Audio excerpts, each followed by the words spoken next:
అను సంస్కృతి కానీ స్త్రీలని you are dependents అని చెప్పి అన్నారు. తల్లిదండ్రుల మీద ఆధారపడే వాళ్ళులాగా మనని క్రియేట్ చేశారు. చదువక్కర్లేదు, స్త్రీలకి చదువక్కర్లేదు అని చెప్పి. చదువుకున్న స్త్రీలను కూడా ఇంట్లో కూర్చోబెడుతున్నారు. నువ్వు పని చేయక్కర్లేదు, మేము బాగానే సంపాదించగలం, ఉన్నవాళ్ళం, నువ్వు పని అక్కర్లేదు అని. కానీ ఆ డిపెండెన్సీలోకి అమ్మాయిని నెడుతున్నారు కదా, ఒక డిపెండెన్సీలోకి నెడుతున్నారు కదా. అంటే వాళ్ళ మీద ఆధారపడే వాళ్ళులాగా చేస్తూ ఉన్నారు.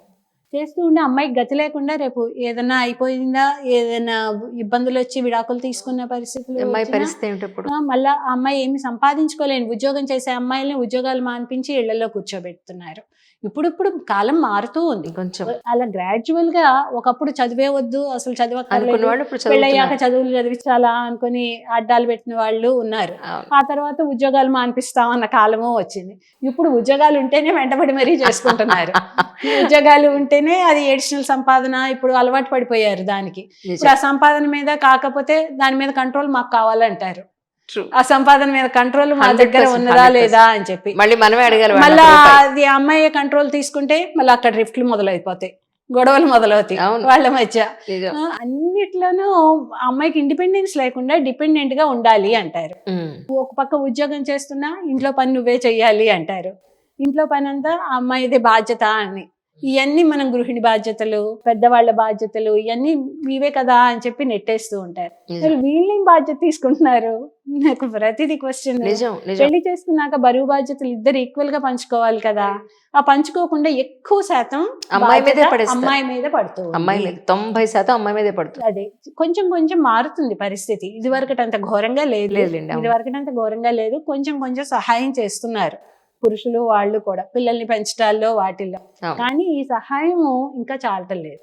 ఉమెన్ ఇంకా బయటకి సొసైటీలోకి యాక్ట్ చేయాలి అన్నా, ఫ్రీగా ఇండిపెండెంట్ గా మూవ్ అవ్వాలి అన్నా పురుషులు అది మా పని కూడా, అది మా బాధ్యత కూడా అని అనుకోవాలి. పిల్లల పెంపకం కానీ పెద్దవాళ్ళ పెంపకం కానీ వాళ్ళ తల్లిదండ్రులు వాళ్ళు ఎలా వదిలేస్తారు రోడ్ల మీదకి, నా భార్య చూసుకోవట్లేదని కంప్లైంట్ చేస్తారు. నేను అనేది ఎప్పుడు కూడా అదే, నీ తల్లిదండ్రులు కదా, నువ్వు చూసుకోవచ్చు కదా, నీ భార్య ఎందుకు చూసుకోవాలి?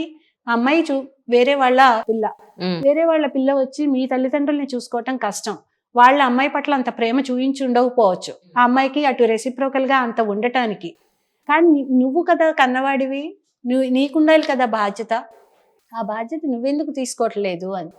మొన్న ఈ మధ్య ఒక ఇంటర్వ్యూలో శృతి హాసన్ది ఒక చక్కటిది చూశాను ఇష్యూస్ వీటి మీదే. మా అమ్మలాగా వంట లేదు అని చెప్పి అందరూ మా అమ్మలాగా చేయలేదు వెతుక్కుంటూ ఉంటారు. ఎప్పుడు చూసినా అమ్మ వంటతోటి కంపేర్ చేసుకుంటారు. వాళ్ళకి అలవాటైనది టేస్ట్ చిన్నప్పటి నుంచి ఆ రుచి నచ్చుతాయి ఎవరికైనా.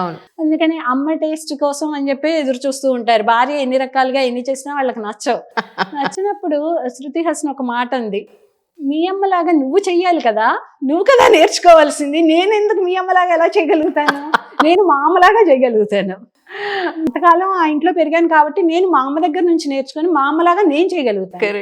మీ అమ్మలాగా నువ్వు కదా చేయాల్సింది, భార్య దగ్గర నుంచి ఎలా ఎక్స్పెక్ట్ చేస్తావు? అది అనేది కరెక్ట్ కదా మాట అని చెప్పి ఇప్పుడు క్వశ్చన్ చేయగలుగుతున్నారు. స్త్రీలందరూ ఇలా కొంచెం కొంచెం క్వశ్చన్ చేస్తున్నారు. క్వశ్చన్ చేయటాన్ని కూడా భరించలేకపోతూ ఉన్నారు. అందుకే ఎక్కువగా ఈ మధ్య విడాకులు ఎందుకు ఎక్కువ అవుతున్నాయి? ఆడపిల్లలు చదువుకుంటున్నందుక, ఉద్యోగాలు చేస్తున్నందుక, ఇందువల్లనే విడాకులు అవుతున్నాయా అని చెప్పి మాకు ఒక కాన్ఫరెన్స్ కూడా కండక్ట్ చేశారు. జస్టిస్ నాగరత్న గారు బెంగళూరులో ఒక కాన్ఫరెన్స్, ఫ్యామిలీ కోర్ట్స్ దాని మీద కండక్ట్ చేస్తూ ఇష్యూని రైజ్ చేశారు. రైజ్ చేసినప్పుడు అక్కడ ఒక కేరళ హైకోర్టు జడ్జి గారు వచ్చి ఆయన ఒక మాట అన్నారు, ఎందుకు వస్తున్నాయి గొడవలు, ఇంత తగాదాలు, ఇబ్బందులు అంటే మన ఆడపిల్లలందరూ 21st సెంచరీలో ఉన్నారు, కానీ మగపిల్లలు మాత్రం 19th సెంచరీలో ఉన్నారు, 19th సెంచరీలోనే ఉన్నారు. అక్కడే వీళ్ళందరికీ మధ్య తేడాలు వస్తున్నాయి. 19th సెంచరీ 21st సెంచరీ కలిసి కాపురం చేయలేకపోతున్నారు.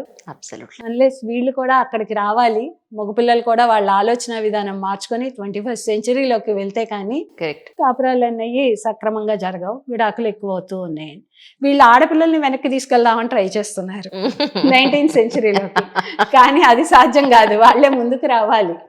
ముందుకెళ్తుంది సమాజం, వెనక్కి వెళ్ళటల్లా. నిజం, అబ్సల్యూట్లీ కరెక్ట్, అది అబ్సల్యూట్లీ కరెక్ట్.